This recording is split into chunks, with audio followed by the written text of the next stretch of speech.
era nga mperekeddwako Hajat Aisha Kabanda nga ye mumyuka wa Ssaabawandiisi,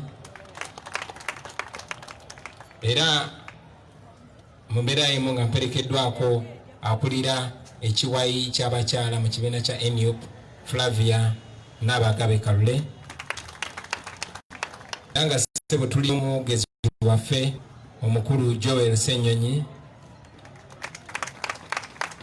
era nga tuzze n'omu ku bakulembeze Honorable Nabira Nagai Sempala nga naye yeegwanyiza kukulembera kibuga kino. Mukadde wange nzikirize era nkwanjulire musajjawo era muto wange bwe tulinnya mu kimu Francis Zaake Kawonawo. Mu mbeera y'emu twaze ne musaayi muto era nga yeegwanyiza okulembera Kampala mu bakyala, omukyala Shamim Malende. Poze mukadde wange ku ludda luno era nina basajja bo Ssaabakunzi waffe mukulu Nyanzi Fred Sentamu, omukulu Kazibwe Bashir Mbazira, omukulu Mwada Nkunyingi okuva e Kyaddondo, omukulu Ibrahim Sejjirinya gwe bakazaako erya Mr. Updates, omukulu Aloysius Mukasa era nga ava mu kitundu kino kyennyini, nze ne mwannyinaze Joyce Baagala Ntwatwa,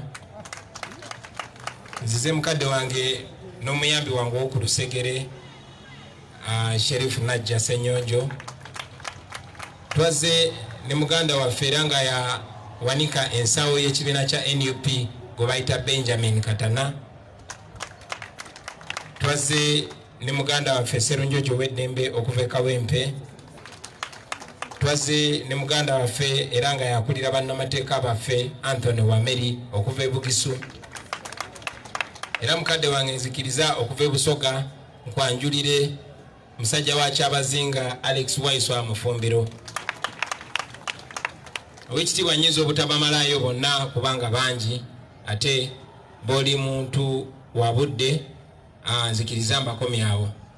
Tuli basanyufu owekitiibwa okufuna omukisa okujja okukiika embuga, newankubadde okujja tekubadde kwangu, onootusaasira twakulaga essaawa 8 naye katono tulemerwe okutuuka. Tuzze okulopera ezimu ku nsonga zemmanyi nti ezimu baazikuloopedde jjo, kubanga nze kennyini musajjawo nze naviiriddeko oba oliawo okutyoboola ekitiibwa ky'Obwakabaka, ekitiibwa ky'abataka n'ekitiibwa ky'abanaddiini bwe bakubye amasasi n'omukka ogubalagala ku kiggwa kyaffe ekya jjajjange Kayiira Emugulu, nga twabadde tugenza omwebaza n'okumuyozaayoza okulembera olukiiko lw'abataka okumala emyaka 7 beddu. Kyannaku nti tetwasobodde kutuuka olw'embeera eyabaddewo. Mukadde wange manyi bulungi nti abapoliisi n'abamagye olunaku lwaleero babadde wano nga basobola okwetonda olw'effujjo n'okutyoboola ennono yaffe bye baakoze.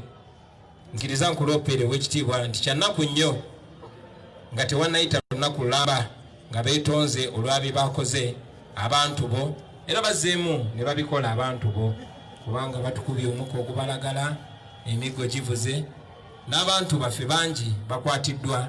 Omusango nno ogutulangibwa kwe kuvuga emmotoka okujja wano embuga okwogera ensonga zaffe. Saagala bako nnyo naye mpozi ku nsonga eyo w'ekitiibwa kintu kimu kye saagala kulekayo. Ku mukono gwo ogwa ddyo musajjawo oyo gw'olaba Francis Zaake ng'era ye mubaka akiikirira ebbendobendo lya Mityana, okulaba nti tanyumye mu ngatto nga nze bondaba bwennyumye, yamenyebwa nga yamenyebwa kigenderere, era ng'omusango gwe yazza kwe kubeera omuganda, era ng'abantu bennyini abaamukuba ne bamulemaza nga bamulanga okubeera ekyo kyali kyeyenyumirizaamu naffe kye twenyumirizaamu, era be bantu be bamu ow'ekitiibwa be bagenze ne bakuba jjajjaffe Kayiira omukka ogubalagala kutuuka kuzirika, ne batyobola n'ennono yaffe mu ngeri gye baakikoze. Mukadde wange manyi nti wabaddewo okusomozebwa kungi nnyo naye zikiriza ensonga eyo ziremu nate ngirope mbutongole kubanga nyina obukakafu nti buli wokangula eddoboozi lyo buli wositula eddoboozi lyo Ssaabasajja engeri gye yakutukwasa ate nga ffe abavubuka tuli basiimu nnyo eri Ssaabasajja kuba yatuwa Katikkiro omuvubuka era tumanyi nti eddoboozi lyaffe lituuka nnyo kale n'ow'ekitiibwa buli wositula eddoboozi lyo naddala ng'olisitudde ku nsonga ezinyiga abantu baffe naddala wano mu Buganda kiba kya muzinzi bannaffe babadde nga beeswanta nga baagala eddoboozi live Mengo live mu Ekereziya Katulika live ne mu bakulembeze bonna abatutwala at least balabe ng'abantu abakoze ebikolobero ebifaanana bwe bityo bakubibwa ku nsolobotto.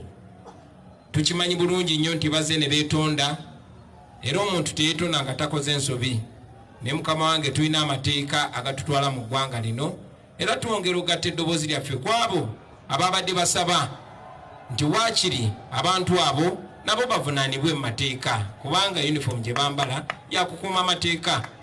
Mukadde wange tumanyi nti eddoboozi lyo bwe lyegatta ku maloboozi amangi ag'abaana ba Buganda n'abaana ba Uganda bonna tujja kufuna obwenkanya. Mu ngeri y'emu mukadde wange ensonga newankubadde tufunye omukisa ne tukwanjulira zikiriza njikwanjulire mu lwatu ti nze Kyagulanyi Ssentamu muzzukulu wa Kayiira nzize embuga okuloopa olutabaalo. Mukadde wange nze ayimiridde maaso go ngenda kwesimbawo okulembera eggwanga lyattu lino Uganda. Tufunye obuwagizi okwetolola Uganda yonna. Abaana b'e Busoga tetwagadde kujja n'abantu bangi nnyo, abaana b'Ankole, abaana b'Omwakyoli, abaana b'e Bugisu n'okwetolola eggwanga lyonna bazze batuwa obuwagizi. Naye kitukakatako naffe balaga nti ate gye tuva ewaffe Buganda matu ate batuwagira nnyo era batwagala nnyo.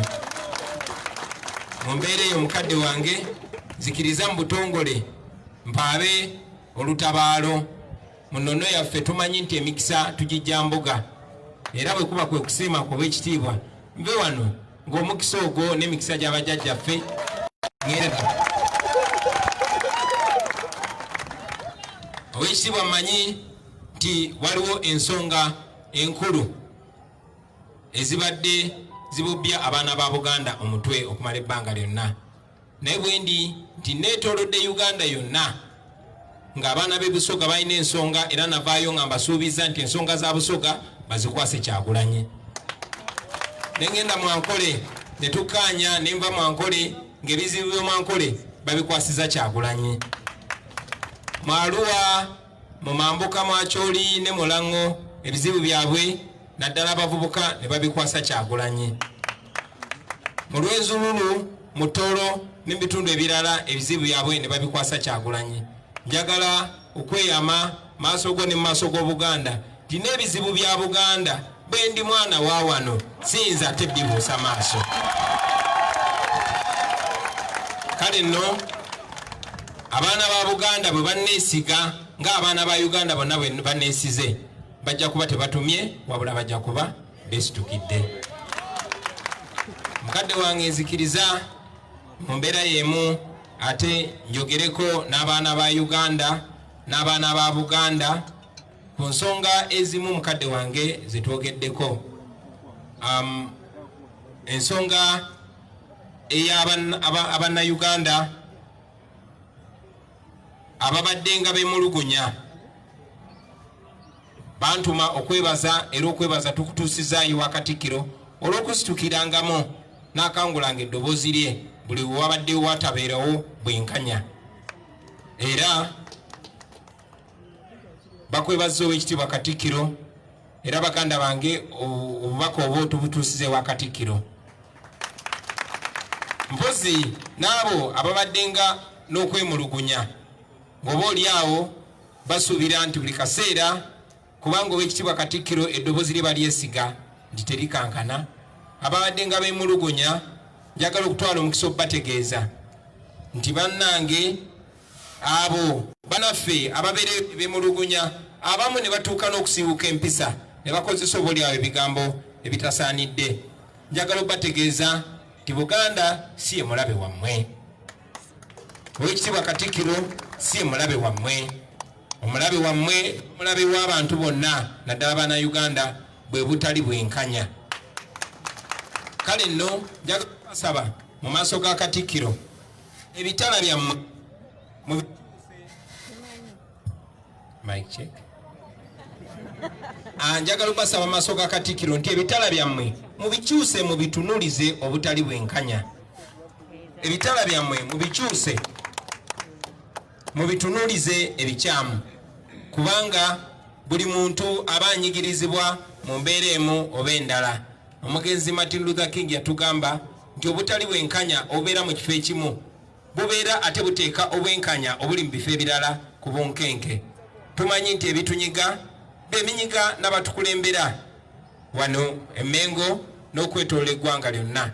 So tetulwanagana ddala abaana ba Buganda n'abaana ba Uganda yonna. Njagala okusindika obubaka eri bannaffe bonna abali wano mu Uganda n'okwetooloola ensi yonna nti batulabira ku bigambo byaffe. Singa amanyi gonna gonna tugakozesa nga tulwanyisa obutali bwenkanya okusinga okwerwanyisa n'okuvumagana ffekka, abantu bajja tuwa obwesige, abantu bajja tukkiririzaamu, ate n'oyo omulaba agezaako okutwawulayawula n'okutuusa oluwonko makati tujja kuba tumulenye ku nfeete. Oweekitiibwa nzikiriza nve waggulu nga nkwebaza okutukkiriza okukyala olwaleero, era nga nyongera okusaba Oweekitiibwa oleme kulekeraawo kusitulanga ddoboozi lyo naddala nga waliwo okunyigiriza eri abantu bo n'abantu ba Uganda. Weebale nnyo ssebo, weebalire ddala. Ssaabasajja Kabaka awangaali.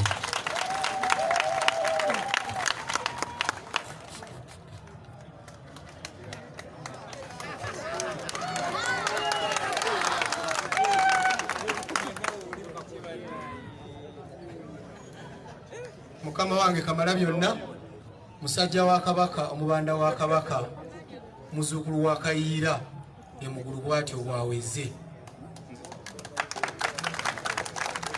Mukama wange sinna kuyita saba onzikirize nkulaga abantu babiri kwa nabo mu lutabalo gye bali. Alan Mayanja Ssebunya abadde mwogezi wa Buganda Youth Council, alina kase naye engabo naye agirumiza mannyo, agavayo gagamba ensolo ku kizigo gweri. Musajja wa Kabaka Walukaga Mathias kamaye mugombola mwensula mwenva naye yagala okutukulembera. Mukama wange abukamba kulagira wamu n'ebyo mukama wange kusaba okkirize ogyogereri abantu ba Ssaabasajja Kabaka bakuŋŋaanya.